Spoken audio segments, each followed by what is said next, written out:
Монгол Улсын их сургуулийн байгалийн ухааны сургуулийн хичээлийн хөтөлбөрт зэрлэг амьтдад ээлтэй шугамд эд бүтцийг судалж эхэлжээ. 2023 оны намрын семестрээс эхлээд энэ хичээлийг биднээс мэргэжлийн болон их сургуулийн 1-р курсын оюутнуудад орж эхэлсэн байгаа.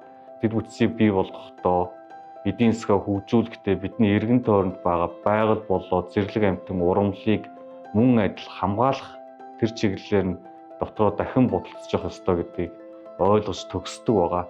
Тэгээд 2024 оны намрын удирдлаас эхлээд бид шинжлэх ухааны технологийн их сургуулийн судлаач багш нартай хамтраад инженерүүдэд энэ хичээлийн агуулгыг орохоор бэлтгэж эхэлсэн байгаа. Ирээдүйд төгсөж гарах инженерүүд яг бүтээн байгуулалт болон эдийн засгийн хөгжил дээр одоо ажиллах, гардан хийх инженерүүд маань байгаль орчныг хамгаалах, зэрлэг амьтан урамлыг хойч үедээ өвлүүлэн үлдээх нь ямар чухал юм бэ гэдгийг энэ хичээлийн агуулгаас ойлгож авах байхаа гэж итгэж байгаамаа.